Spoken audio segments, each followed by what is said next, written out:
বাংলাদেশে জুলাই গণঅভ্যুত্থানের পর মানবতা বিরোধী অপরাধের মামলায় শেখ হাসিনার মৃত্যুদণ্ডের রায় দেশ জুড়ে তুমুল আলোচনার ঝড় তুলেছে। আর এবার সেই রায় নিয়ে গুরুত্বপূর্ণ মন্তব্য করলেন বিএনপির নেতা রুমিন ফারহানা। সম্প্রতি রুমিন ফারহানা দাবি করেছেন এই রায়ে নাকি জনগণের ইচ্ছার প্রতিফলন হয়েছে।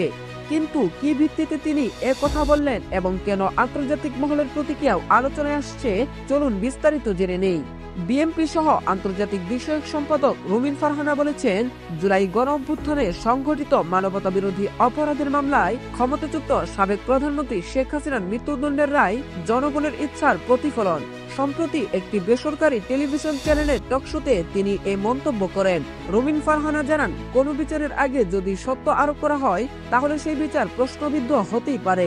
নির্দিষ্ট সময় বেঁধে দেওয়া বা শর্ত দিয়ে বিচার আটকে রাখার চেষ্টা ভালো পরিণতি নিয়ে আসে না। তিনি আরো বলেন, শেখ হাসিনার রায়কে ঘিরে আমরা দেশে ও বিদেশে নানা প্রতিক্রিয়া দেখতে পাচ্ছি। মানবাধিকার সংস্থাগুলো বিভিন্ন পর্যবেক্ষণ দিয়েছে।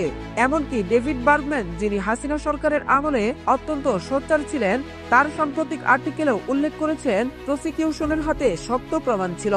রুমিন ফারহানা বলেন, নির্বাচনের আগে কেবল বিচারের দৃশ্যমানতাই নয়, পিয়ার পদ্ধতিতে নির্বাচন আয়োজন, গণভোটের বিষয় এবং লেভেল প্লেইং ফিল্ড এসব শর্তও সামনে এসেছে। এমনকি আওয়ামী লীগ এবং জাতীয় পার্টিকে নিষিদ্ধ করার মতো দাবিও উঠেছে। তিনি প্রশ্ন তুলেছেন, জাতীয় পার্টিকে নিষিদ্ধ না করলে জামায়াত সহ যেসব দল এই দাবি তুলেছে তারা নির্বাচনে অংশ নেবে কিনা, এটা এখন বড় প্রশ্ন। তার মতে নির্বাচন বাধাগ্রস্ত হলে সবচেয়ে বড় সুবিধাভোগী হবে আওয়ামী লীগ। রুমিন ফারহানার এই মন্তব্য নিয়ে রাজনৈতিক অঙ্গনে নতুন করে উত্তাপ ছড়িয়েছে। Desk BDC news.